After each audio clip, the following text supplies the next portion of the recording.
A Eterna Mensagem do Monte. Pelo Espírito, Leon Tolstói. Psicografado por Célia Xavier Camargo. Sinopse. Obra psicografada de Leon Tolstói, recordando sua vivência à época de Jesus, numa série de contos com personagens que conviveram com o Mestre e por ele foram transformados. Motiva a refletir sobre o verdadeiro significado da vida, e as transformações possíveis de serem realizadas por aqueles que se deixam tocar pela suavidade dos ensinos de Jesus.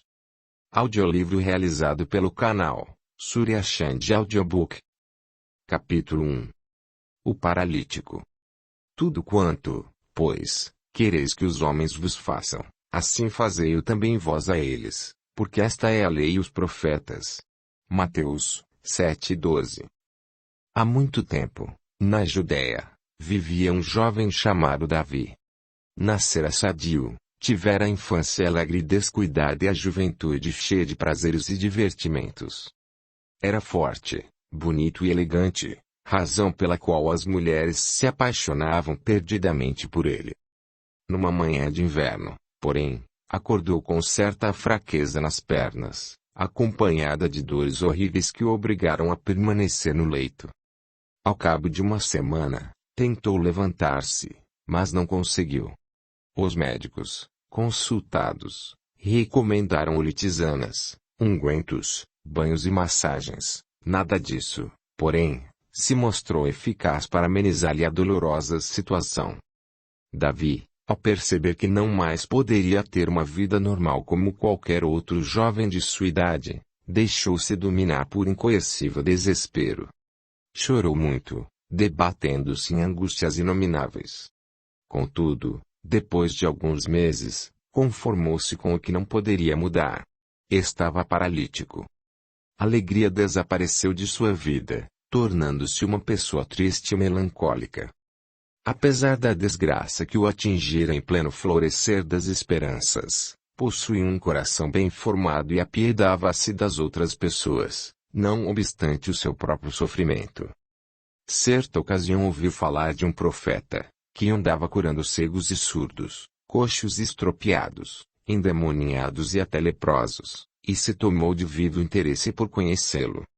Ao ser informado de que esse homem, conhecido por Jesus de Nazaré, um carpinteiro galileu, se aproximava de sua cidade, desejou ardentemente ir a seu encontro. Queria também ser curado por ele, como já ocorrera com tantas pessoas. De família muito pobre e sem recursos para alugar uma condução que o transportasse mais confortavelmente, suplicou ao irmão mais velho, Jacó, que improvisasse uma maca e o levasse ao encontro do carpinteiro galileu. A princípio, o irmão ficou relutante. Não acreditava em milagres e temia alimentar as esperanças de Davi, pois sabia que sua doença era irreversível. Este, todavia, insistiu tanto que ele acabou concordando. Saíram no dia seguinte logo cedo, acompanhados de outras pessoas que também desejavam conhecer o Rabi. Pelo caminho iam encontrando mais criaturas, muitas delas enfermas, que se dirigiam para o mesmo lugar onde estaria Jesus. Ao se aproximarem do local, avistaram grande número de pessoas. Sob intensa expectativa, acomodaram-se o melhor possível, dadas as circunstâncias, e ficaram também esperando. Uma multidão incontável de criaturas doentes e necessitadas ali se aglomerava. Cegos, e surdos, mudos, paralíticos, leprosos, enfim, toda a escória do mundo. Todos traziam estampada no rosto a secreta esperança de serem curados pelo profeta nazareno. Ao lado de Davi, um pobre infeliz também aguardava como todos os outros. Puseram-se a conversar e Davi ficou sabendo que Jonas, além de paralítico, também era cego. Completamente tomado por uma enfermidade que, aos poucos, o reduzira àquela condição atroz, somente conseguia ouvir e falar. Nada mais. Davi encheu-se de compaixão pelo pobre homem que ali estava, quase que na condição de um vegetal. Ele, Davi, pelo menos podia movimentar os braços à vontade, fazer algum serviço com as mãos, ajudando Jacó na manutenção da casa, enxergava e apreciava o que acontecia a seu redor, participando de tudo. Só não podia andar com as próprias pernas. Imaginou como deveria ser triste a vida de Jonas, mergulhado em trevas eternas. Nesse momento o ruído da turba indicou que o profeta se aproximava, e eles se calaram. De onde estavam, podiam ver toda a gente que se agitava, sofrida e ansiosa. A figura majestosa que somou da multidão deixou Davi muito impressionado. Ao caminhar, perpassou o olhar pelo povo, que se aquietara por completo. Vestia-se muito simplesmente, com uma túnica de tecido rústico. Os cabelos castanhos, repartidos à nazarena, desciam até os ombros, e trazia tanta paz e ternura estampadas no rosto que Davi se enterneceu. Ao fitar aqueles olhos que eram 2 pedaços de um céu muito azul, o rapaz teve ímpeto de ajoelhar-se aos pés do mestre Galileu, só não o fazendo em face de suas precárias condições físicas, que não o permitiam. O profeta começou a falar com voz terna e timbre inesquecível. Sob a branda aragem que soprava, Davi sentiu imensa paz a invadir-lhe o íntimo. Enquanto Jesus falava, a grande massa humana deixava-se prender sob o magnetismo daquela figura extraordinária. Bem-aventurados os humildes de espírito, porque deles é o reino dos céus. Bem-aventurados os que choram, porque serão consolados.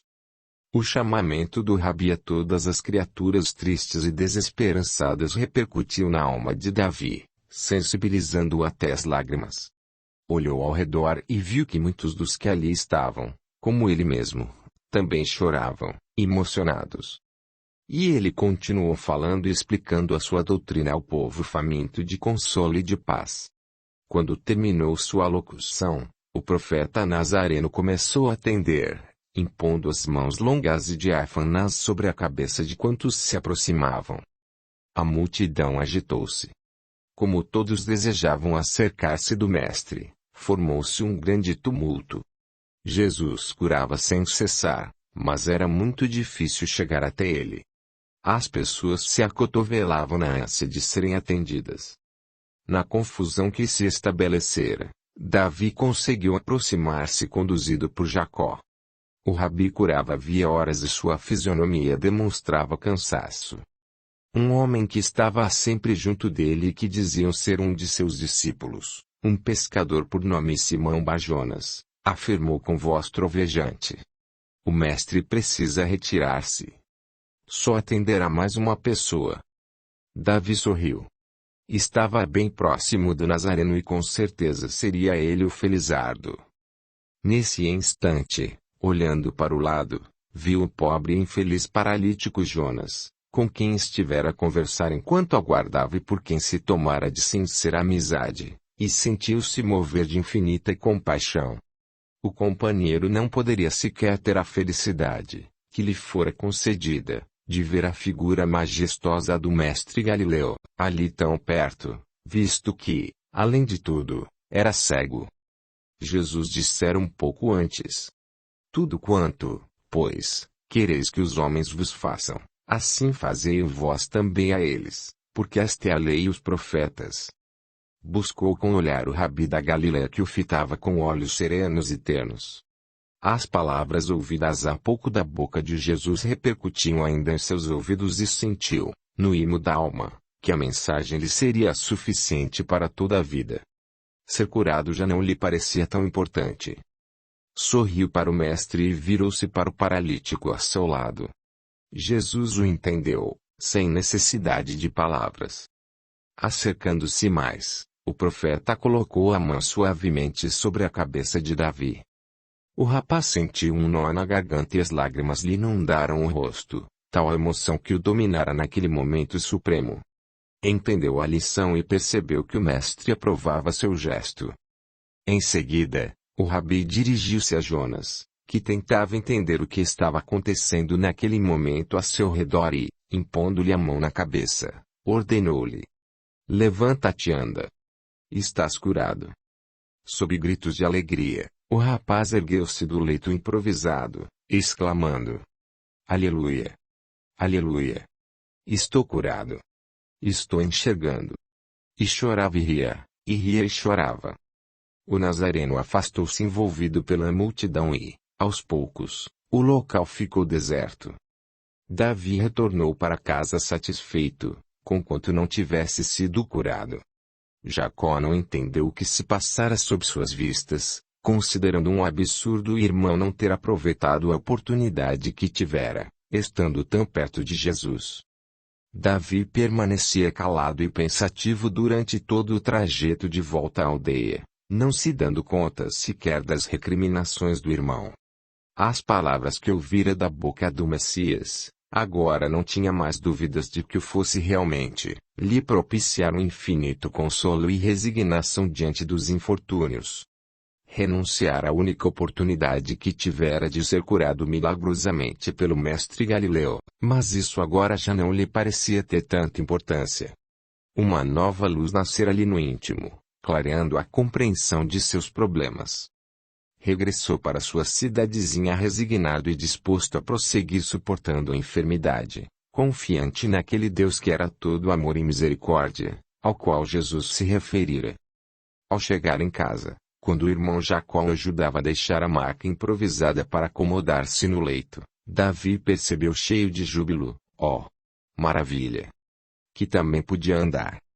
Também fora curado, mercê da infinita bondade daquele Mestre Jesus, que era todo compaixão pelos sofredores. Nesse momento, profundamente emocionado, Davi recordou-se das palavras que ele lhe dissera e que ficariam gravadas em seu espírito para todo sempre. Faze aos outros tudo o que queiras que eles te façam. Capítulo 2. A cura de Sara. Deixai que venham a mim as criancinhas, e não as impeçais, porque o reino dos céus é para aqueles que se lhes assemelham. Digo-vos, em verdade, que aquele que não receber o reino de Deus como uma criança, nele não entrará. Marcos 10, 14 e 15. Em meio à multidão que se acotovelava, ansiosa, o pequeno tentava aproximar-se do rabi, cujas palavras as pessoas ouviam, embevecidas. Gesiel tinha apenas 5 anos, mas não trepidara em deixar sua casa em busca daquele profeta nazareno de que todos falavam. Morava numa pequena aldeia como tantas que existiam na região da Galiléia. Seu pai, pescador, um dia saíra para o mar e não mais retornara, colhido por repentina e violenta tempestade. Em virtude desse fato, a mãe de Gesiel adoecera e encontrava-se acamada havia meses, fazendo o menino temer por sua vida. Tendo ficado órfão de pai, não queria o garoto também ficar órfão de mãe. Cheia de dor pela morte do marido, a quem muito amava, Sara deixara-se envolver por enfermidade insidiosa, não mais logrando abandonar o leito. As amigas e vizinhas, condoídas da sorte da pobre mulher e do seu pequeno filho, esmeravam-se em ajudá-los nos afazeres domésticos, na limpeza do humilde moradia, amassando o pão, cozendo os legumes e revezando-se na lavagem das roupas e no atendimento à enferma. Foi assim que o pequeno Gesiel ficou sabendo da existência do profeta. Enquanto as amigas de sua mãe executavam os serviços caseiros, tagarelando entre si, ele, sentado numa pedra à porta da cozinha, ouvia interessado.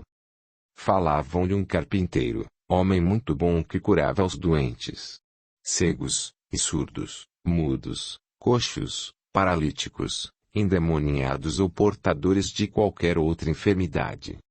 Diziam que era um profeta de Nazaré que percorria as vilas e cidades, estradas e montes.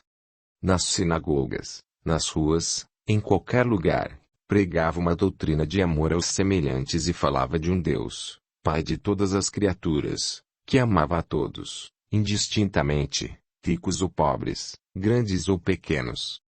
Gesiel suspirou. Com os grandes olhos castanhos vivos e arregalados, sombreados de longas pestanas, não perdia uma palavra do que diziam. Ah! Gostaria tanto de conhecer esse homem. Pensava ele. Se era tão bom, com certeza poderia curar sua mãezinha enferma. Mas como levá-la até ele?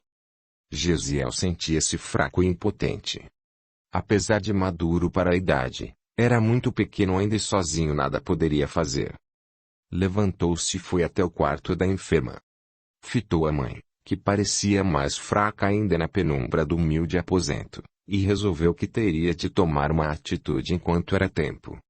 Depois, talvez fosse tarde demais, e ele temia perder a mãe como já perdera o pai, de quem sentia tanta falta. Decidiu que, se sua mãezinha não poderia ir até o profeta, ele iria procurá-lo e, se era tão bom como afirmavam, não deixaria de apiedar-se dele, atendendo a seu pedido e vindo até sua casa para curar a doente. Procurou informar-se e ficou sabendo que o rabi, conhecido por Jesus de Nazaré, não estava muito distante. Ignorava qual o caminho que o deveria tomar, porém, como ouvira dizer que muita gente se dirigia para lá, inclusive da sua aldeia, decidiu acompanhar essas pessoas. No dia seguinte levantou-se bem cedinho, pois não queria perder tempo. Arrumou-se em silêncio para não acordar a mãe, que ainda dormia. Como não tivesse noção de distância, Gesiel apanhou um resto de pão que sobrara do dia anterior, para o caso de ter fome, e colocou dentro de uma pequena bolsa de couro de carneiro, que seu pai costumava usar quando ainda vivo. E pôs-se a caminho. Dentro de pouco tempo, encontrou algumas pessoas que seguiam o mesmo destino, segundo ele pensava. Fez amizade com uma das famílias e acompanhou-a, conversando animadamente com as crianças. Os adultos não estranharam a presença de um menino desacompanhado, acreditando que seus parentes deveriam estar próximos.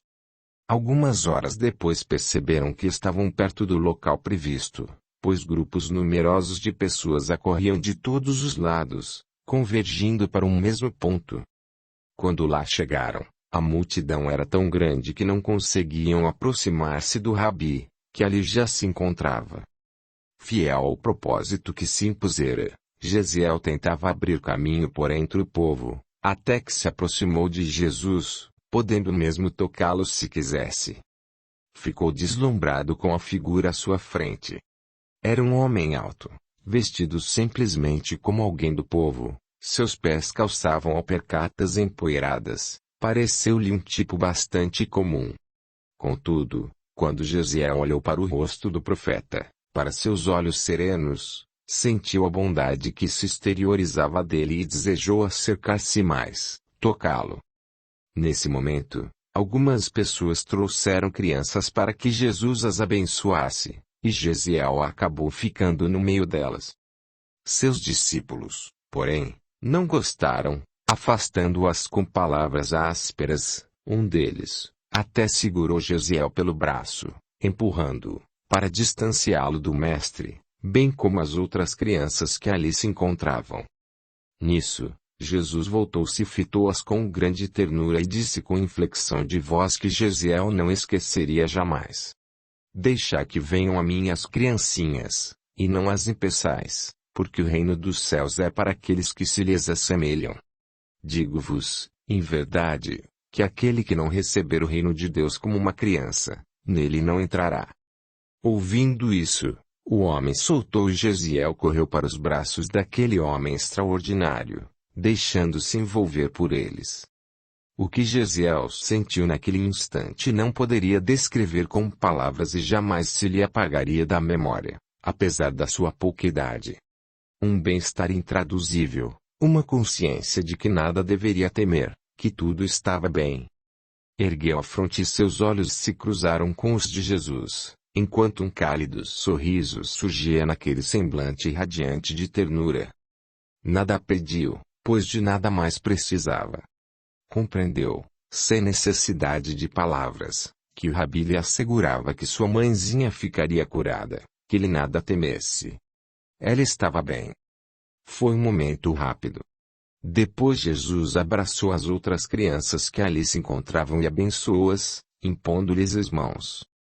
Em seguida, começou a atender os inúmeros enfermos que requisitavam sua atenção e afastou-se, juntamente com seus discípulos. Ainda maravilhado com aquele contato, Gesiel decidiu retornar para casa. Tinha pressa em relatar para todos o que tinha visto e ouvido. Ao aproximar-se da aldeia, percebeu que alguma coisa acontecera e ficou preocupado. Correu em direção à sua casa e, ao chegar lá, encontrou inúmeros amigos, vizinhos e transeuntes que festejavam e gritavam: Hosanas ao Senhor! Aleluia! Aleluia! Uma amiga de sua mãe viu-o chegar e correu a seu encontro, contando-lhe entre lágrimas: Tua mãe está curada. Onde estiveste, Josiel? Há muitas horas te procuramos. Com expressão que soava muito séria para sua pouca idade, Josiel informou aos ouvintes, espantados: Eu sei. Minha mãe foi curada pelo profeta Nazareno. E adentrando-se pela casa, para pasmo de toda a gente, abraçado à mãezinha, Josiel relatou sua aventura, como tinha ido em busca de Jesus e o que acontecera. Ninguém duvidou da sua palavra, porque realmente ele não poderia saber o que ocorrera em sua ausência. Cheios de júbilo, comemoraram o milagre feito por Jesus, o Messias que todo o povo aguardava havia séculos e que agora chegara para a alegria de todos. E por muitos dias Josiel repetiu a sua história para quantos o procurassem. E veio gente de longe para ouvi-lo narrar seu encontro com Jesus e ficavam todos emocionados diante daquela pequena criança que, muito séria, falava para pessoas estranhas, demonstrando uma maturidade superior aos seus 5 anos de idade. Josiel nunca mais teve a aventura de ver o Rabi da Galileia. Não muito tempo depois, ficaram sabendo que aquele homem bom e generoso, que somente pregava o amor, o perdão e a paz, que curava os enfermos sem nada pedir em troca, que não desprezava os simples e humildes, que consolava e fortalecia os sofredores e aflitos, que amava as criancinhas, que esse homem fora preso e condenado, e morrera crucificado entre 2 ladrões, como se fora um criminoso vulgar.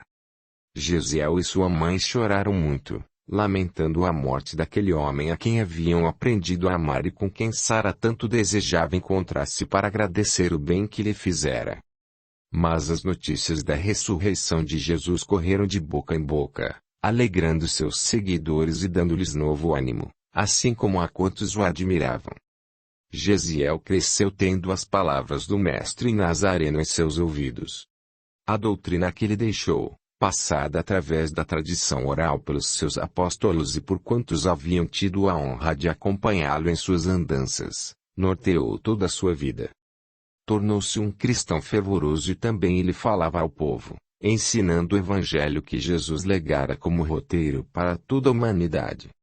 Em suas prédicas nunca deixou de dar seu testemunho pessoal, relatando o momento mágico do seu encontro com o Messias. Muito mais tarde, em Roma, visitando a grande metrópole para onde fora levar a mensagem da Boa Nova, fiel ao propósito que estabelecera como norma de vida, foi preso e condenado à morte.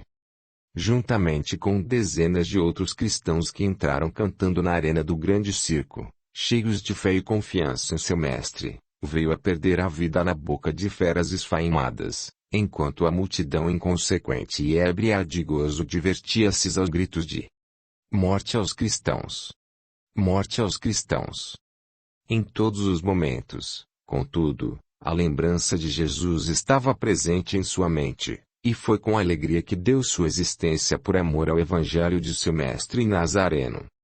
Ao deixar o corpo, liberto das algemas da carne e dos restos sanguinolentos que atestavam a ignorância e a barbárie dos homens, Josiel ouviu melodia dulcíssima entoada por um coro de vozes angélicas, provinda dos arcanos do infinito, e cheio de emoção vislumbrou Jesus, em vestes resplandecentes, que aguardava de braços abertos as vítimas do arbítrio e da prepotência do homem, para levá-las rumo a seu reino de amor. Vinde a mim todos vós que sofreis e que estáis sobrecarregados, e eu vos aliviarei. Tomai sobre vós o meu jugo e aprendei comigo que sou brando e humilde de coração encontrareis repouso para vossas almas, porque meu jugo é suave e meu fardo é leve. Capítulo 3. Confia. Ama. Perdoa. Bem-aventurados os que choram porque serão consolados. Mateus 5:4. Era um pobre doente necessitado de tudo. Nascera de uma família paupérrima, em que cada um, para sobreviver, tinha que cuidar de si próprio. Rejeitado por todos, nem mesmo a mãe o amava. Os outros membros da família, o pai e 2 irmãos mais novos, o desprezavam e nem sequer conversavam com ele.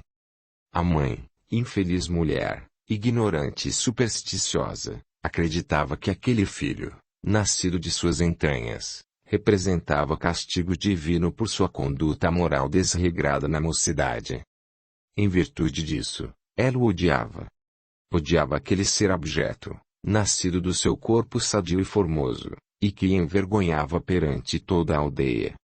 Jasão era o divertimento de todos que o conheciam, pois sua figura provocava repulsa e medo. Contava, então, 25 anos.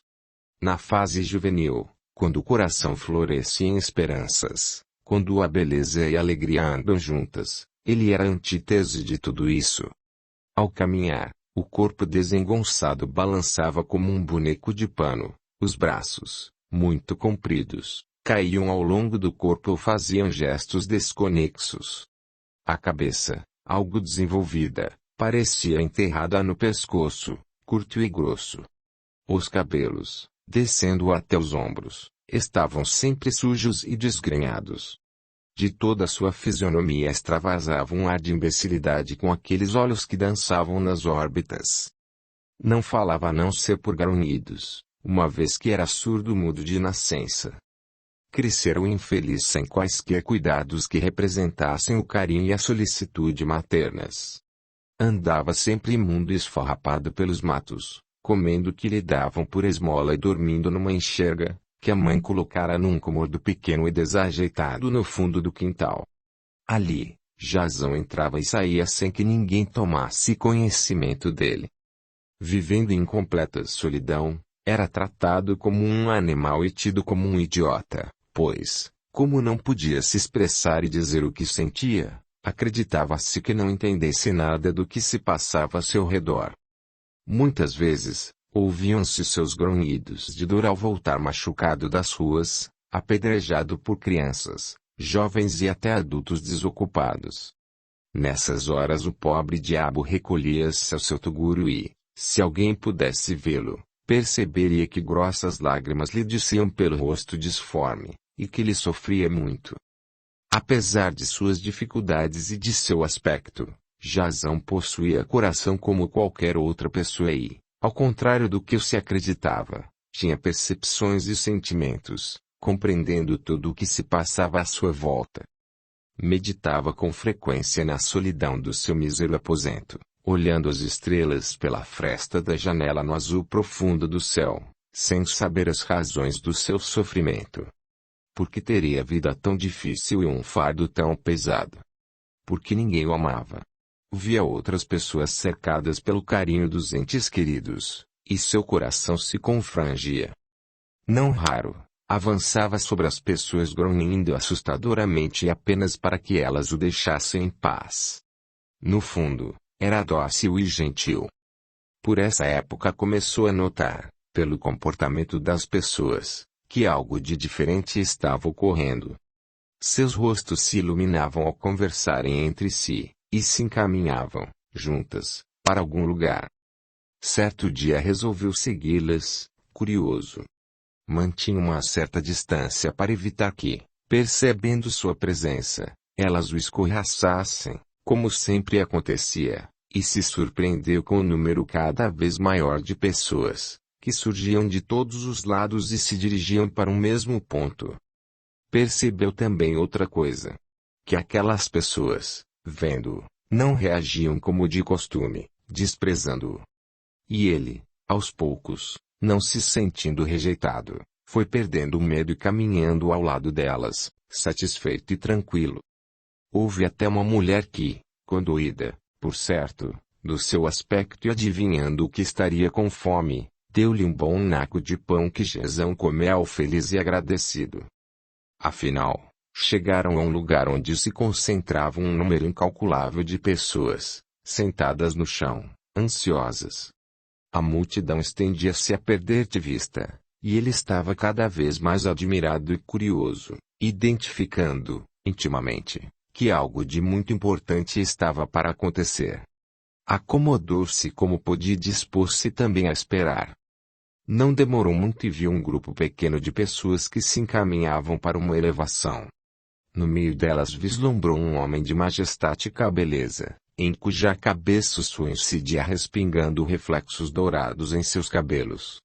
De estatura elevada, impressionava pelo porte altivo e pela expressão de bondade e paz que irradiava do seu rosto e de sua pessoa, atraindo a atenção dos presentes. Em seus olhos azuis havia tal magnetismo que deixou Jazão extasiado. O homem olhou em derredor e, levantando as mãos diáfanas, começou a falar. Sua voz soava clara e nítida, com tonalidade inconfundível e única, sendo ouvida até pelos que estavam mais distantes. Jazão ansiava ouvir aquele mensageiro, diferente de quantos já conhecera até então. E, coisa singular, logo em seguida passou a compreender perfeitamente o que estava sendo dito, apesar de sua deficiência auditiva. Não sabia como isso estava ocorrendo. Ouvia, simplesmente. E, na acústica da alma, a mensagem daquele ser admirável ficou gravada com tintas indeléveis. Bem-aventurados os humildes de espírito, porque deles é o reino dos céus. Bem-aventurados os que choram, porque serão consolados. Bem-aventurados os mansos, porque herdarão a terra. Bebendo avidamente as palavras consoladoras, Jazão olhou para os lados e percebeu que todos estavam igualmente extasiados. Via as lágrimas que corriam de seus rostos, tal qual acontecia consigo mesmo, enquanto que uma sublime luz de esperança brilhava em seus olhos. Uma brisa soprava mansamente e parecia balsamizar os corações aflitos e sofredores. E o Rabi continuava. Bem-aventurados os que têm fome e sede de justiça, porque serão saciados. Bem-aventurados os misericordiosos, porque alcançarão misericórdia. Plenamente satisfeito, Jazão suspirava, pela primeira vez gozando de paz e consolação. Percebia que durante toda a sua vida tão sofrida ansiara por aquelas palavras, que pareciam estar sendo ditas especialmente para ele. E prosseguia o profeta. Bem-aventurados os perseguidos por causa da justiça, porque deles é o reino dos céus. Bem-aventurados sois quando, por minha causa, vos injuriarem e vos perseguirem e, mentindo, disserem todo mal contra vós. Regozijai-vos e exultai, porque é grande o vosso galardão nos céus, pois assim perseguiram os profetas que viveram antes de vós. A beleza das palavras caiu em sua alma torturada como bálsamo consolador. Muito mais coisas disse aquele mestre em dia de tão grandes ensinamentos e gratas recordações. As lágrimas muito represadas desceram pelo rosto de Jazão, lavando-lhe o interior atormentado. Não conseguia parar de chorar, mas era um choro manso e resignado, e uma doce paz o dominava por inteiro. Quando o Rabi parou de falar, muita gente acercou-se dele para ser curado. Ao impor as mãos sobre a cabeça do enfermo, este ficava logo completamente bom e se afastava aos gritos de júbilo.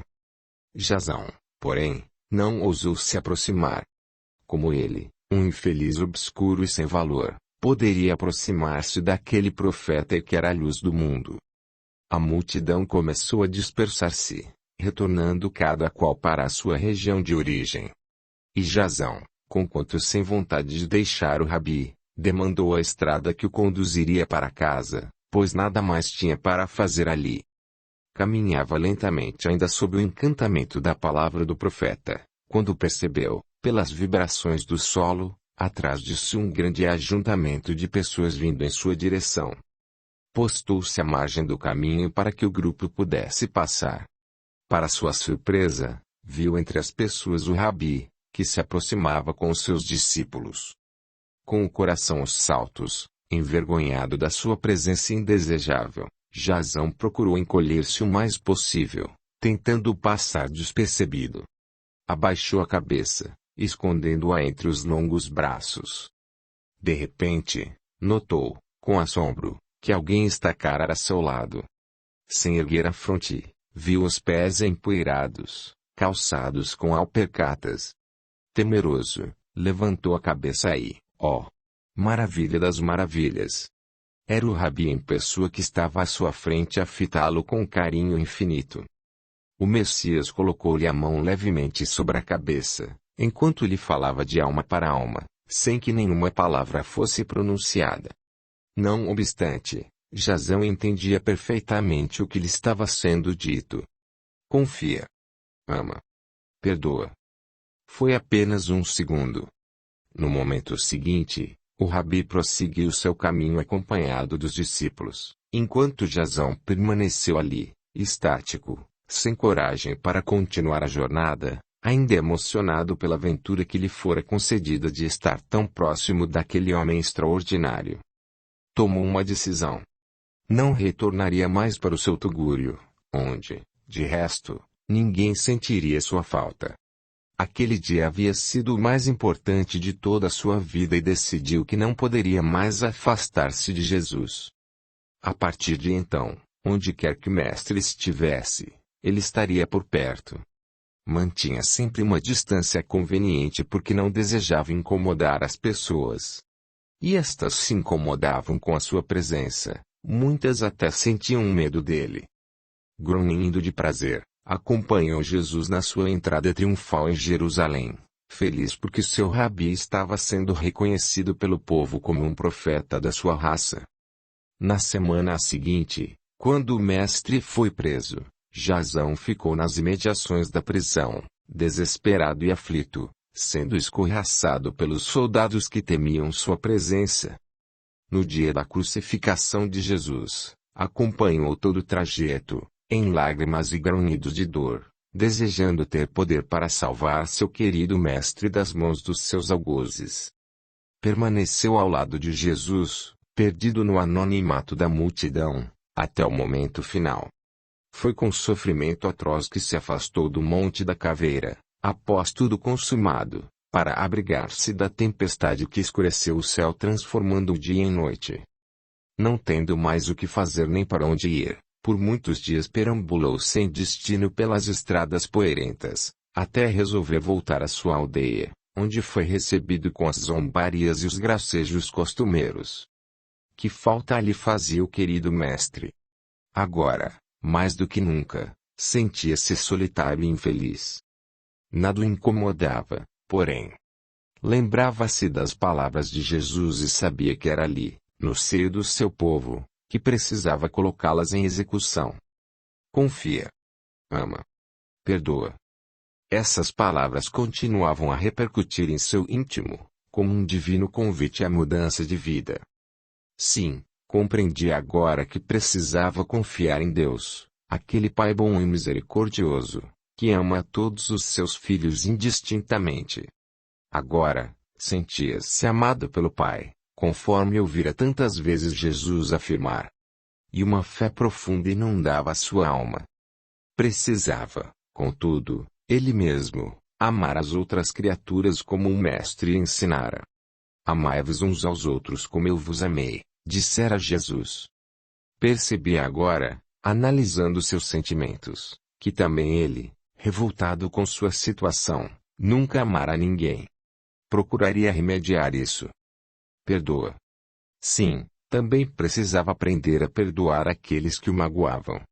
O Rabi fora mais longe ao falar sobre o amor, afirmando que deveríamos estender o amor até aos inimigos, fazendo bem aos que nos odeiam, bendizendo os que nos amaldiçoam e orando pelos que nos perseguem e caluniam, para sermos filhos do nosso Pai que está nos céus. E disse mais o Messias: que deveríamos nos reconciliar com os adversários enquanto estivéssemos a caminho. Meditou muito no silêncio do seu pobre quarto e compreendeu que, se Jesus não estava mais entre os homens para demonstrar o seu amor por ele, deveria exemplificar tudo o que ouvira da sua boca, naqueles dias felizes às margens do lago de Genezaré, em Cafarnaum, Jerusalém, Betsaida ou qualquer outra cidade, fosse nas sinagogas, nas ruas, nas praças ou nos montes. A partir de então, Jasão modificou completamente seu comportamento. Agora tinha algo a seu favor, desde o dia do encontro com Jesus. Podia escutar mentalmente o que lhe diziam. Não escutava com os ouvidos do corpo, mas entendia com os ouvidos da alma. Compreendia que o mestre não curara fisicamente porque, com certeza, ele, Jazão, tinha uma cruz para carregar.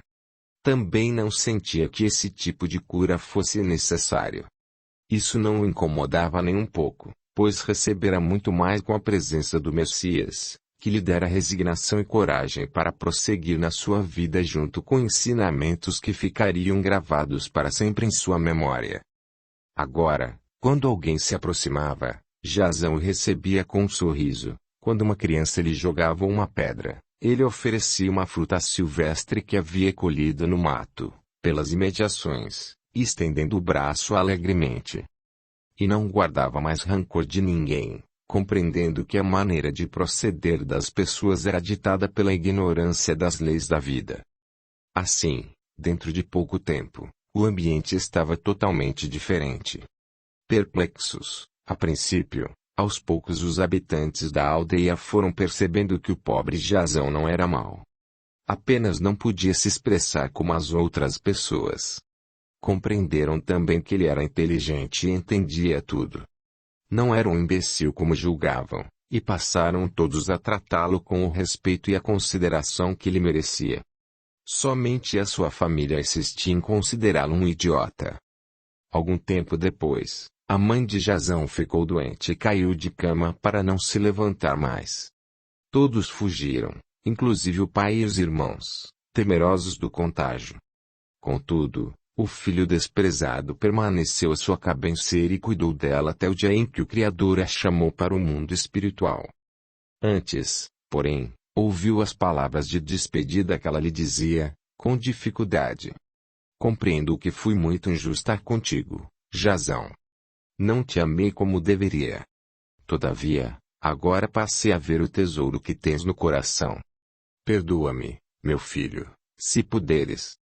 A agonizante estendeu os braços e ele, pela primeira vez, em choro convulsivo, abraçou a mãe, exprimindo todo o seu carinho, naquele gesto de amor tanto tempo represado. Nesse instante, percebeu que densas nuvens de mágoas se desfaziam libertando-os, finalmente, das amarras do passado. Com um sorriso feliz, a mãe exalou o último suspiro. Ainda alguns anos viveu Jazão, agora completamente modificado, tentando fazer o máximo por todas as pessoas que o procuravam e doando amor como seu mestre Jesus ensinara. Quando deixou o corpo, a pobre vestimenta que por tantos anos usara, sentindo-se leve e feliz, Jazão pôde ainda ouvir, acompanhadas por melodias celestes, as palavras de Jesus repetidas por vozes do infinito, como no dia inesquecível do Sermão da Montanha. Bem-aventurados os que choram porque serão consolados. Bem-aventurados os misericordiosos porque alcançarão misericórdia. Capítulo 4. Retorno ao passado. Entra em acordo sem demora com o teu adversário, enquanto estás com ele a caminho, para que o adversário não te entregue ao juiz, o juiz ao oficial de justiça, e sejas recolhido à prisão. Mateus 5:25. Abandonado e sozinho, ele caminhava sem destino. Os pés sangrando, feridos pelos seixos da estrada, o conduziam para lugar nenhum. Os calçados rotos ofereciam parca resistência contra o frio e a neve, por isso, os pés, congelados, doíam dolorosamente. A neve voltara a cair, recobrindo tudo com seu manto alvo, e o céu plúmbeo prenunciava a tempestade próxima. Aconchegou-se mais ao casaco velho e puído, de tecido inferior, protegendo o peito do vento enregelante que soprava. Escondeu o rosto sob o gorro e continuou a caminhar. Tanto ouvira falar de Deus, Pai de todas as criaturas, em quem ele não acreditava. Se um Deus realmente existisse e fosse Pai, como o afirmavam, não deixaria um filho seu em tamanho sofrimento. Enquanto caminhava sem destino, lembrava-se do que fora toda a sua vida. Desde pequeno só conhecera o sofrimento. A mãe morreu ao dar à luz e ele foi criado por uma mulher sem entranhas, uma vez que seu pai não quis saber dele, culpando pela morte da esposa. Jamais tivera algo de seu. Comia do que lhe davam, vestia e calçava o que pessoas condoídas da sua sorte lhe ofertavam. Tornara-se homem sem ter quem lhe ensinasse coisa alguma. Para viver, fazia pequenos serviços nas aldeias por onde passava, ajudando as pessoas em troca de um prato de comida, de uma roupa ou de um calçado. Através das janelas, via as famílias reunidas em torno de uma mesa, risonhas e felizes, e um aperto no coração fazia as lágrimas lhe assomarem aos olhos. Ah! Como gostaria de ter uma família, pessoas que o amassem e com as quais pudesse compartilhar seus pensamentos. No entanto, somente ele parecia não ter alguém. A tempestade se aproximava. Era preciso apressar o passo para não ser alcançado por ela. Contudo, estava tão cansado.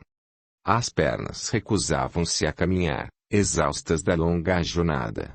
Sentiu-se fraquejar e as pernas se dobraram, arremessando-o ao chão, sobre a neve. Ali, em meio à intempérie, sem forças para prosseguir, ele cerrou os olhos ardentes. Estava no fim. Morreria por certo sem socorro, uma vez que a região era deserta e ninguém se atreveria a sair de casa com um tempo desses.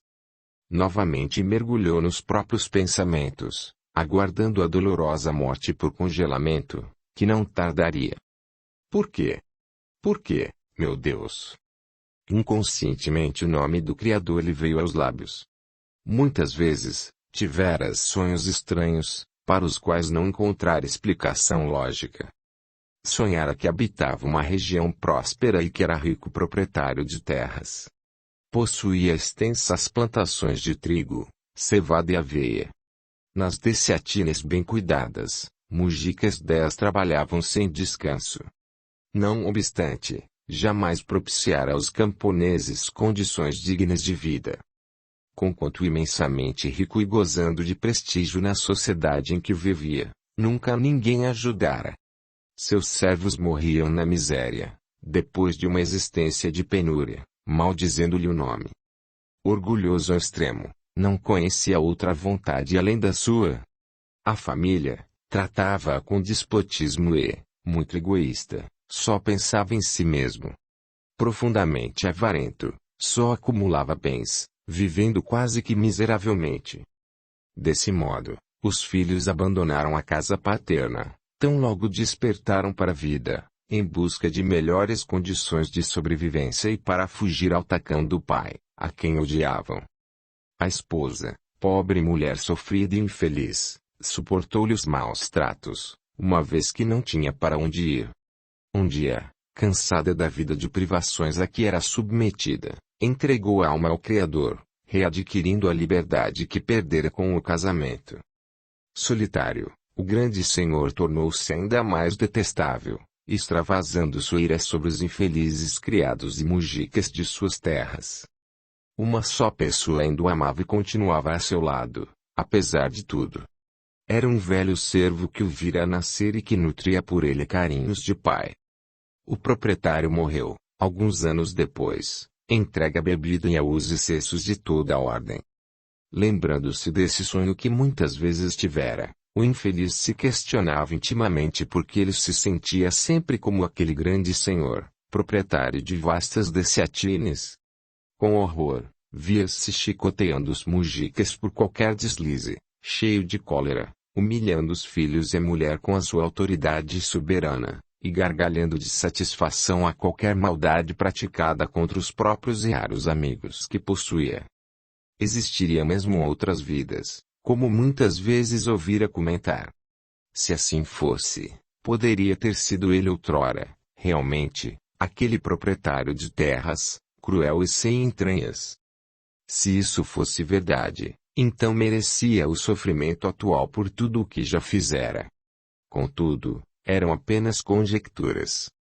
Naquele instante, um desejo imenso de fazer algo de bom e de útil dominou-lhe o íntimo. Se tivesse que recomeçar, faria tudo diferente. Ah! Quisera poder acreditar em Deus e em sua bondade. Todavia, era tarde demais. Senti o corpo enregelado e entorpecido. Estava no fim. Naquele momento ouviu vozes que se aproximavam e, com imenso alívio, percebeu que o socorro chegara. Ainda vive. Vamos levá-lo com cuidado, disse alguém. Colocaram-no numa maca improvisada e conduziram-no até uma casa pequena e aconchegante. Acomodado defronte da lareira sentia-se, pela primeira vez, estranhamente feliz. Enquanto o fogo crepitava, após de terem tirado as roupas molhadas, trocando-as por outras limpas e aquecidas, banhado os pés com água quente e colocado meias de lã, o pobre infeliz ouvia as vozes que lhe soavam profundamente familiares. Um garoto de olhos vivos e aveludados, aparentando seus 10 anos de idade, tagarelava a seu lado. Não é verdade, papai, que se não fosse eu esse pobre homem teria morrido na neve. E o velho, solícito, de olhos ternos e risonhos, respondia prontamente. Isso mesmo, meu filho. Graças a ti, o nosso amigo está salvo. Mas não deves incomodá-lo, está cansado e necessitando de repouso. O recém-chegado afirmou que não estava sendo incomodado em absoluto. Ao contrário, nunca se sentira tão bem em toda a sua vida. A dona da casa não trouxe um prato fumegante de caldo de legumes e um naco de pão, que ele comeu com prazer, acompanhado de uma caneca de vinho quente, para aquecê-lo. Assim, mais reabastecido, contou como chegar até ali e por que estava jornadeando com tempo tão impróprio. Concluiu, dizendo: a verdade é que não tenho casa ou família, e que estou sempre a perambular por todos os lugares. Ouvindo essa confissão, feita em tom triste e melancólico, o dono da casa assegurou: pois, meu amigo, aqui podes permanecer conosco, se for do teu agrado. Foi o Senhor que te enviou e agradeço a Nossa Senhora de Kazan ter te colocado no caminho de Nicolai para que te encontrássemos. Preciso de alguém para ajudar-me no plantio e, quando te recuperares e a primavera chegar, poderás ser-me de grande utilidade. Agradeço-te a generosidade, paizinho, e aceito com prazer. O menino Nicolai, que o observava atentamente, perguntou muito sério: tens certeza de que é a primeira vez que andas por esta região? Sim, amigo Nicolai. Tenho certeza disso. Jamais perambulei por estes lados. Por que me perguntas? É estranho, disse o garoto, e, virando-se para o pai, interrogou: papai, não o achas parecido com alguém? A semelhança é muito grande. Com quem me achas parecido, meu jovem amigo? Tornou o hóspede. Sabes, estas terras outrora pertenceram a um grande senhor que diziam ser muito mau e que habitava uma grande mansão, não muito distante daqui. Já estive várias vezes no interior da velha mansão, porque tenho um amigo que mora lá, seu pai é o caseiro, e sempre me impressionou muito um grande quadro que existe sobre a lareira na sala de visitas. É realmente impressionante a tua semelhança com o homem do quadro. A única diferença é que o outro está bem vestido e bem penteado. Emocionado, o viandante olhou para o velho que o acolhera e, naquele instante, sentiu que já o conhecia. Já havia notado essa semelhança do nosso hóspede com o antigo senhor destas terras, meu filho, que é realmente extraordinária. Deus tem caminhos que desconhecemos. Concluiu, pensativo. Estranhamente confortado, o hóspede sentia como se nada daquilo lhe fosse desconhecido. Sentia-se realmente como se aquele personagem de que falavam fosse ele mesmo em outra roupagem. Até o quadro sobre a lareira na sala de visitas era-lhe familiar, pois lembrava-se de tê-lo visto em sonhos. Interessado, interrogou seu gentil hospedeiro. Como se chamava esse cavalheiro, paizinho, com quem dizem que tenho tanta semelhança? Chamava-se Yuri Kaminsky. O hóspede levou um susto ao ouvir o nome do antigo proprietário e, com os olhos rasos de pranto, afirmou, comovido: não acreditava em Deus até esta noite. Agora, agradeço a Ele o ter me salvo de morte certa e a oportunidade de estar aqui, nesta casa. Tens razão, paizinho, o Criador age por caminhos que desconhecemos. Fez uma pausa aí, fitando cada um dos interlocutores, afirmou. Por estranho que possa parecer, também me chamo Yuri Kamiensky. Compreendendo a infinita misericórdia de Deus, que o conduzirá até o local onde ele delinquira outrora, prometeu a si mesmo que tudo faria para reparar o mal que praticara, espalhando o amor e a paz por onde fosse. Especialmente naquela região, onde certamente teria muito por fazer para redimir-se perante sua consciência. Audiolivro realizado pelo canal Surya Chand Audiobook. Capítulo 5. Primeira parte. O caminho da salvação. Pedi e se vos dará, buscai e achareis, batei a porta e se vos abrirá, porquanto, quem pede recebe e quem procura acha e, aquele que bata a porta, abrir-se-á. Mateus 7:7-8. Sentado à soleira da porta de humilde moradia, contemplava a natureza que se estendia à sua frente. As flores perfumadas de um jardim se abrindo ao sol da manhã, num hino de amor à primavera que chegava, mais ao longe, os campos de verdura que rebrilhavam sob a luminosidade do dia limpo e claro, no fundo, mais distante ainda, os cumes nevados do Hermon recortando-se num céu muito azul.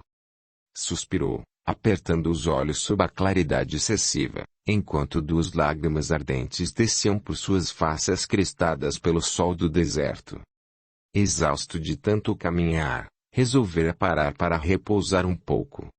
As roupas já haviam conhecido dias melhores e eram de boa qualidade, conquanto estivessem sujas e rotas, nos pés empoeirados. As velhas alpercatas gregas atestavam as longas distâncias que o viandante percorrera. Sentiu fome. Abriu um saco de couro de carneiro, que trazia a tiracolo, retirou um pedaço de pão duro, um último naco de queijo e pôs-se a comer, com ar distraído. Entregue a si mesmo, as lembranças lhe afloraram a mente. Refletia ele sobre tudo o que lhe acontecera até então, e consequentes mudanças em sua vida. Fora muito rico. Nascido em berço de ouro, tivera tudo o que poderia desejar. Crescera prepotente e arbitrário e jamais alguém se atrevera a discutir suas determinações. Sua vontade era soberana. Os criados de sua casa eram sempre tratados com dureza e, a menor falta, caíam sob a chibata sofrendo os castigos mais cruéis. O prazer era seu objetivo maior de todas as horas. Para satisfazê-lo, não conhecia limites. Aos 20 anos apaixonou-se por uma jovem de família tão nobre quanto a sua, Raquel, com quem constituíram um lar. Dessa união, duas lindas e mimosas crianças vieram enriquecer de bênçãos a sua existência, demonstrando a generosidade do Deus único de seus ancestrais. Todavia, após poucos anos de uma felicidade que parecia eterna, Josué Ben-Ana deixou-se dominar pelo tédio. Sentindo falta da antiga vida de dissipações, voltou aos braços das amantes e ao convívio dos amigos de outrora, dos quais se havia afastado com casamento. Não valeram as súplicas da doce Raquel e os apelos dos venerandos pais para que retornasse ao seio das alegrias familiares e ao carinho das filhinhas Sula e Sara. Agora, ainda mais ansioso por prazeres, como se tentando recuperar o tempo perdido, Josué passava as noites em orgias e desregramentos sem igual, junto aos amigos romanos e judeus que se afinavam com esse tipo de vida. Passou a jogar descontroladamente, perdendo, numa noite, fortunas incalculáveis. E os haveres, amealhados lentamente e ao longo dos anos pelos dignos varões da sua casa ilustre, foram rapidamente dilapidados pelo irresponsável jovem. Dentro de pouco tempo, nada mais restava da sua imensa fortuna.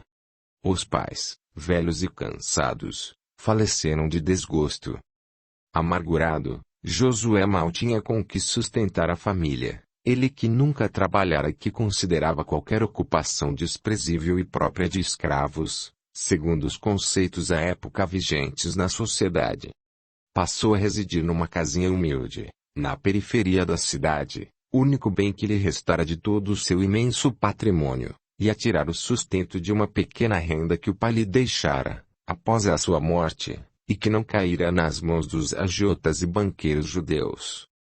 A esposa, desacostumada das rudes tarefas domésticas e frágil por natureza, contraiu uma enfermidade e veio a falecer algum tempo depois, deixando Josué sozinho com as duas filhas pequenas, com 4 e 6 anos de idade. Desesperado, maldizendo o dia em que resolvera abandonar o lar, retornando à antiga vida de prazeres, Josué entregou as meninas aos cuidados de uma parenta distante, que se prontificara a tomar conta delas, e saiu pelo mundo, solitário e arrependido. Onde os amigos das horas alegres e felizes? Onde os companheiros de dissipações e loucuras?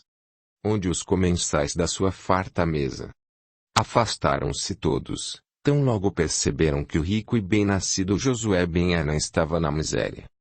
Debalde Josué se humilhou a procurar ajuda junto àqueles que até há pouco eram seus melhores amigos, muitos dos quais, não poucas vezes, socorrera nas suas necessidades, emprestando-lhes somas expressivas das quais nunca exigira o devido pagamento.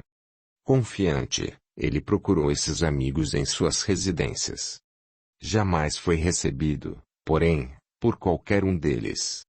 Ante as desculpas dos criados insolentes, alegando que os senhores haviam saído ou estavam em viagem, em vão Josué retornou outra vez, e outra, e mais outra.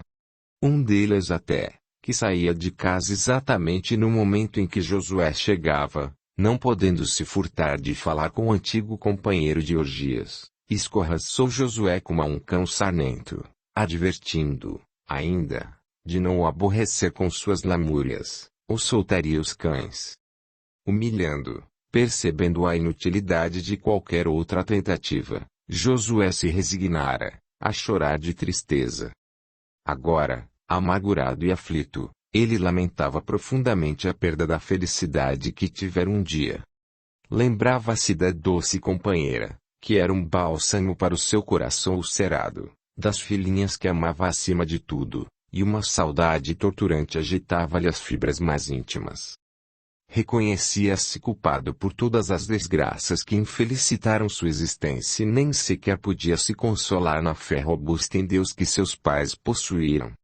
Na verdade, nunca fora muito ligado à religião, apesar de todo o empenho paterno para consolidar sua educação. E, agora, a crença num ser superior lhe fazia muita falta porque não tinha algo sólido em que se apoiar. Um grande vazio existia em seu peito. Naquele momento, algumas pessoas simples do povo conversavam nas proximidades. Referiam-se a um profeta galileu que surgira, e Josué não pôde se furtar de ouvir o que diziam. Interessado, sem saber por que, ele começou a prestar atenção. Falavam de um homem, carpinteiro de Nazaré, que percorria as estradas, as cidades e as sinagogas, falando de amor e de perdão. Diziam mais que esse novo profeta operava milagres e já havia até curado muitas pessoas. Dialogavam alegremente e Josué percebeu que, em suas fisionomias, havia um ar de tranquila segurança e uma paz que ele havia buscado sempre, sem jamais ter logrado encontrar. Pelo que Josué notou, estavam à procura do profeta e tinham vindo de longe para vê-lo e ouvi-lo falar.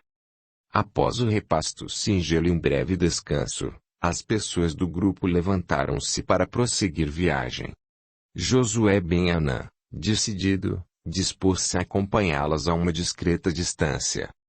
Caminharam durante algumas horas, até que Josué notou que o movimento, na estrada por onde transitavam, crescia sempre. Com estranheza, percebeu que avultavam os enfermos, os cegos, os coxos, os endemoniados, os paralíticos, conduzidos em leitos improvisados, e toda a sorte de pessoas, até mesmo os leprosos, que, de ordinário, evitavam andar no meio do povo. Curiosamente, todas elas traziam no semblante uma luz diferente, entre o júbilo e a esperança. E o bando de estropiados aumentava cada vez mais. Josué não podia evitar um pensamento irônico, Ao imaginar o que pensaria alguém de suas antigas relações se o visse em semelhante companhia, ele, o outrora rico e festejado Josué Ben-Anã, olhou para si mesmo e notou que não destoava do conjunto. Estava vestido de trapos, sujo, as alpercatas rotas e empoeiradas. Não, ninguém reconheceria nesse maltrapilho miserável o ilustre Josué Ben-Anã. Ao chegar a um ponto do caminho em que a paisagem se abria, prendeu a respiração. Estendia-se a seus pés uma planície imensa onde uma multidão já se encontrava.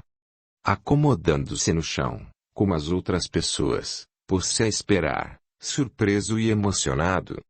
Uma voz interior lhe afirmava que algo de muito importante aconteceria, mudando toda a sua vida. Contudo, Josué não estava preparado, nem nunca poderia imaginar o que ia ver e ouvir naquela hora. A tarde se fazia adiantada e o sol declinava por detrás das montanhas, enquanto uma brisa suave soprava docemente. Nesse instante, Josué percebeu um grupo de pessoas que se aproximava. Dentre elas uma, porém, atraiu toda a sua atenção e o fez esquecer-se de todo o resto. Era um homem de elevada estatura, vestido pobremente como alguém do povo, com uma rústica túnica clara e sandálias nos pés. Caminhava com majestática beleza, mas parecia um rei entre seus súditos, não obstante a simplicidade de suas vestes. Era toda a sua presença que inspirava respeito e veneração, constatou Josué. Seus cabelos castanhos caíam até os ombros suavemente, a barba bipartida, como de uso entre os nazarenos. Mas os olhos tinham tal expressão de serenidade e paz, havia tal suavidade naquele semblante, irradiava tanto amor que Josué se comoveu até as lágrimas. Instintivamente, reconheceu estar defronte de alguém superior. O profeta nazareno subiu até uma pequena elevação e silêncio respeitoso se fez. Então, ele começou a falar, e sua voz, de tonalidade meiga e inconfundível, espalhou-se pela planície, sendo facilmente ouvida pela multidão que se aglomerava, mesmo pelas pessoas mais distantes. Dizia ele agora: Pedi e se vos dará, buscai e achareis, batei a porta e se vos abrirá, porquanto, quem pede recebe e quem procura acha e, aquele que bata a porta, abrir-se-á. Ouvindo isso Josué se comoveu, e pensou que não há ele, não há alguém como ele que tinha errado tanto e que perdera a felicidade pela própria desídia. Essas palavras eram dirigidas. O Senhor jamais o ajudaria. E, como se estivesse falando diretamente a seu coração sofredor e culpado, como se respondesse às suas íntimas ponderações, o profeta prosseguiu, repassando o olhar docemente por sobre a multidão que o ouvia embevecida. Qual homem, dentre vós, que dá uma pedra ao filho que lhe pede pão? Ou, se pedir um peixe, dá-lhe-á uma serpente? Ora, se, sendo maus como sois, sabeis dar boas coisas aos vossos filhos, não é lógico que, com mais forte razão, vosso Pai que está nos seus dê os bens verdadeiros aos que lhes pedirem. Josué Ben-Anã jamais tinha ouvido tais coisas, e os ensinos desse profeta eram de fazer com que se meditasse profundamente sobre eles. A justeza dos conceitos, a lógica das palavras.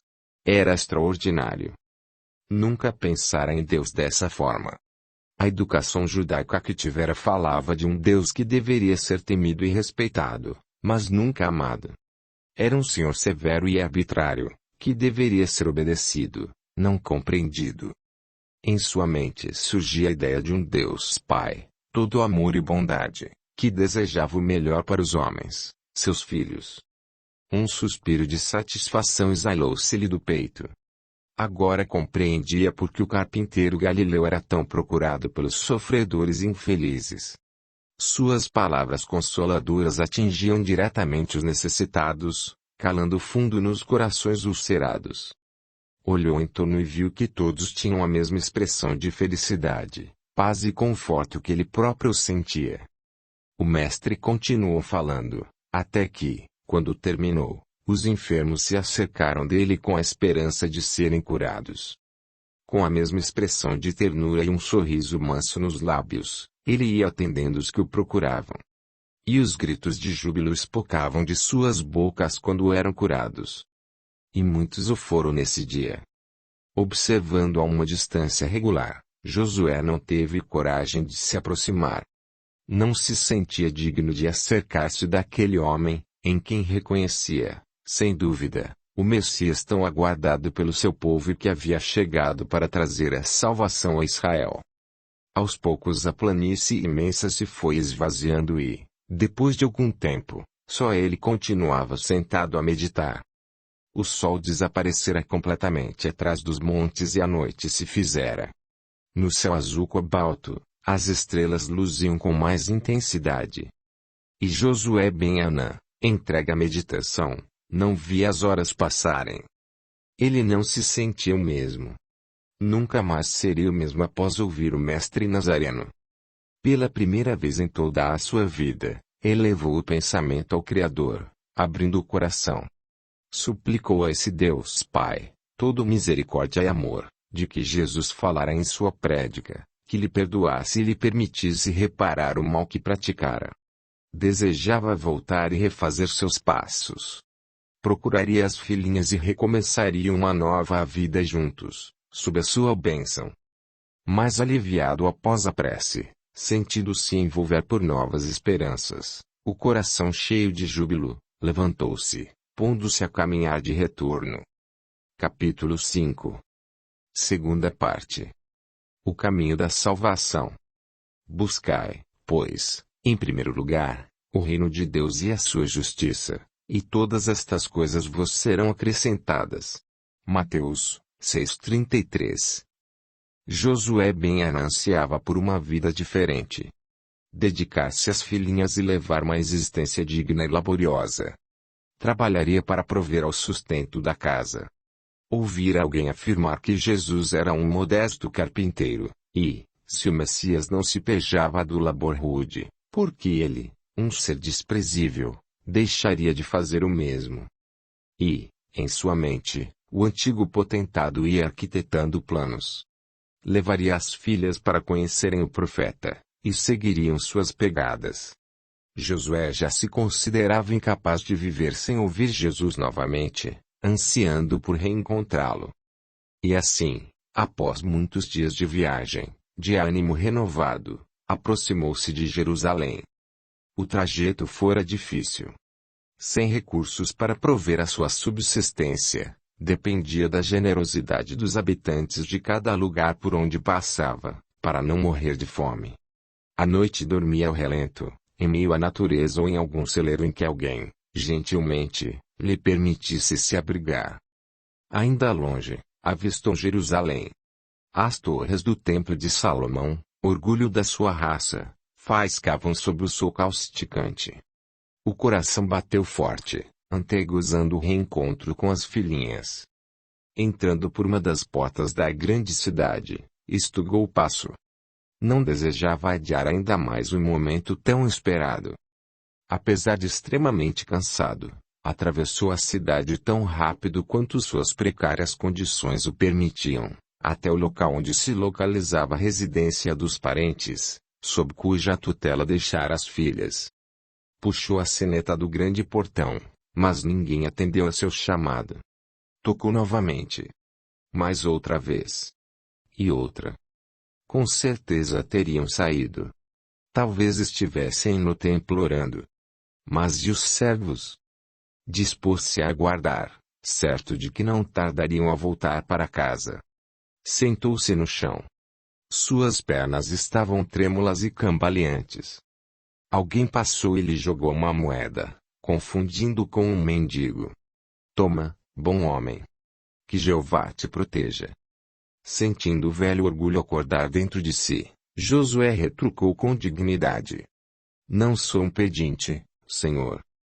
O judeu voltou-se surpreso e, retornando sobre os seus passos, indagou com bonomia. E o que fazes, então, aí sentado no meio da rua? Agradecido pela atenção que um estranho lhe dedicava, Josué animou-se a dizer. Aguardo o retorno de parentes meus, residentes nesta casa. Lamento, bom homem, mas há muitos meses esta propriedade está fechada. Mudaram-se. Sabes dizer-me para onde foram? Apesar de residir nas imediações, ignoro. Mas abalado interiormente do que gostaria de admitir diante de um estranho, Josué conteve um gesto de contrariedade e agradeceu a gentileza do desconhecido, que seguiu adiante. Ao se ver novamente a sós, Josué pôs-se a pensar. O que fazer? Teria que procurar um lugar para passar a noite. No dia seguinte continuaria sua busca. Não desejava, contudo, afastar-se da casa.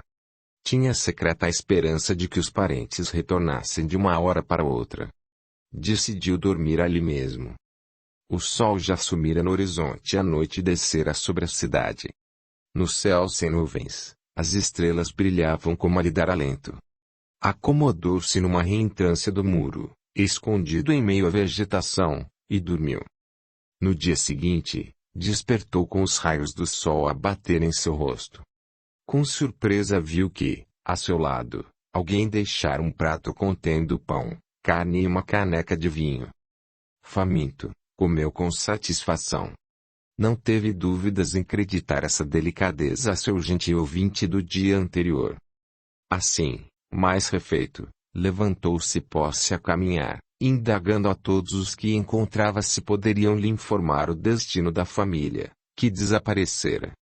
Tudo em vão, porém. Ninguém sabia lhe dar notícias.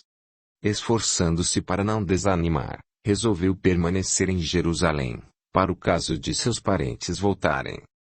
Arranjou trabalho numa propriedade rural, nas imediações da cidade, e, conquanto o serviço fosse rude e pesado, nada lhe faltava.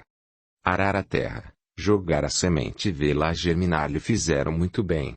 E Josué ben Anã, que nunca trabalhara em sua despreocupada e luxuosa existência, sentiu o prazer de ser útil e o orgulho de produzir com o próprio esforço.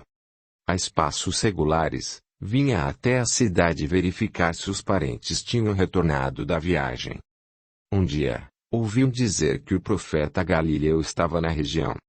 Sem pensar duas vezes, pediu licença ao patrão e abandonou as tarefas no campo, indo à procura dele. Encontrou-o falando a um grupo de pessoas numa cidadezinha perto de Jerusalém. Daí em diante, não fez outra coisa senão seguir aquele que considerava o Messias enviado por Deus.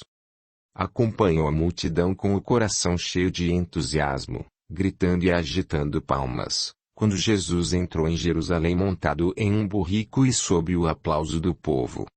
Hosanas! Glória ao Filho de Davi! Aleluia! Aleluia! Sim, todos o amavam e não tardaria o tempo em que todo o seu povo reconheceria nele o Messias em pessoa, cuja vinda para libertar os hebreus da dominação estrangeira os profetas da raça haviam predito. Não tardaria, os sacerdotes do templo de Salomão, e os próprios sumos sacerdotes, Anás de Caifás, o receberiam em toda a sua glória, cogitava ele. Fora um dia alegre e festivo. A esperança e a confiança num futuro melhor embalavam os seguidores do Nazareno. Quando Jesus esteve no templo, ao ver os mercadores comerciando com as coisas divinas da religião, os cambistas trocando moedas e toda uma série de abusos, reprovou seus atos e falou-lhes do respeito que se devia às coisas sagradas de Deus. Josué sentiu o coração se confranger.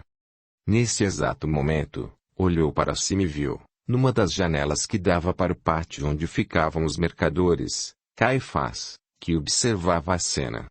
Percebeu, pelos olhos do sumo sacerdote, que ele conhecia desde muito, pois de frequentar a residência e privar da sua intimidade, que ele estava irritado e isso nada pressagiava de bom. Além do mais, algo de estranho estava acontecendo.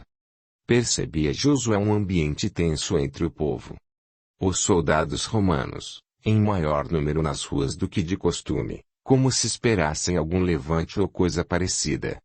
Com a proximidade da Páscoa, os peregrinos lotavam a cidade, vindos de todos os lugares para as festividades religiosas costumeiras, quando o povo hebreu comemorava a libertação do seu cativeiro no Egito. Apesar de um tanto preocupado, Josué prometera retornar ao trabalho após o prazo concedido pelo patrão e não poderia faltar a palavra empenhada, visto ter importantes e inadiáveis serviços para fazer. Assim, voltou ao trabalho no campo. Nos dias subsequentes não pôde se afastar das tarefas, pois o proprietário precisara viajar e deixar a herdade sob seus cuidados. Quando o patrão retornou da viagem, alguns dias depois, Josué pediu permissão para ausentar-se novamente, e partiu para Jerusalém. Era o dia 14 de Nisan. Sorriu ao aproximar-se da grande cidade. Fazia exatamente uma semana que ali estivera acompanhando o Messias em sua entrada triunfal. Ainda ecoavam em seus ouvidos os gritos de júbilo e as aclamações do povo. Ansiava por encontrar seu mestre, ouvi-lo. Em Jerusalém, porém, pareceu-lhe tudo diferente, estranho. Percorreu a cidade deserta sem conseguir encontrar seu querido Rabi.